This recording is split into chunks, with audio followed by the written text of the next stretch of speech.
Recording. Oh, now it's recording. Alright. Good afternoon, everyone. It is April 20th, 2018. I'm Eric. How's everyone doing? I found this article on the Free Thought Project all about uh, cannabis and how it's supposed to be this save all for all the world's ailments. And this article talks all about the so-called opiate crisis. I don't know where this opioid shit came from, but it is opiate. Anyway, look, cannabis undoubtedly is a fucking great thing, and I've always, until recently, have been able to make a pretty handsome living off of it. And it's good for a lot of things. Alright? It's good for inflammation. It's good for cancers. It's good for seizures. It's good for a whole long list of things. But the one thing it is not good for is pain. It is not a painkiller. It is a pain distractor. Once you're not distracted anymore, guess what? You hurt like a motherfucker. And there's no substitute for those painkillers they're talking about. There is no substitute. Now, is there a risk of people becoming addicted to the painkillers? Yes, of course. They are based on the poppy plant, and anything that is a derivative from the poppy plant there's a risk of addiction. But there's a lot of people out there that say they would rather be addicted to pills than be in pain all the time. And how can you blame them? I mean, have you ever had a really bad toothache? Growing up as where I did and everything, as a child, the roots of my teeth didn't fully grow. I think it had to do with some vaccine my mom got while she was pregnant or something like that, because I'm the only one that was affected. My sister wasn't, my brother wasn't, just me. It could have been just an anomaly, you know, but nonetheless, it made it so my teeth didn't get absorb nutrients as efficiently as other people's teeth. And I started getting cavities. And these cavities became so painful because my parents neglected me that I would have done anything for one of those pills at that time. I didn't even know existed, by the way, back then. I would have done anything to escape the pain that certain teeth caused me. And why wouldn't I? I mean, if you have nerve endings and you have a brain and something hurts, the only natural thing to do is to look for a way to remove the pain. Right? I mean, it's logical. Something hurts, you get rid of the pain. Now, I agree with those people. I would rather be addicted to pills and not hurt than hurt and not have anything at all. And the thing about these people talking or referring to these people overdosing on things that are way more powerful than heroin, way more powerful than morphine, way more powerful than your standard 10 milligram Loratab. I mean, much more powerful. What they're doing is mixing fentanyl. And this powder could be getting off of the internet. You can buy this shit off the internet. And the dealers, the people who sell the heroin, among other things, it's not just heroin, it's, people like to press pills and call them mollies or ecstasy, but it's just heroin and fentanyl and a little MDMA. Pretty much that's it. But they're buying this product off the street thinking they're getting pure heroin. All right? And what happens is it's not heroin, it's mostly fentanyl. And of course, they take too much, and they get in such a relaxed state, their heart stops. Now, in an earlier video today, I talked about how I done coke about a year back or something like that. I've lost track, but it's been a long time. And the one thing about coke is anyone who's tried it likes it. Okay. But the thing is if you like it that much, you really shouldn't indulge yourself in it very often, because you stand the risk of becoming addicted to it. I was able to buy a small amount, do it for the day, and walk away from it.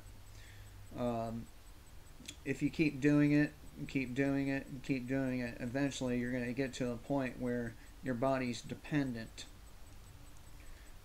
on that cocaine.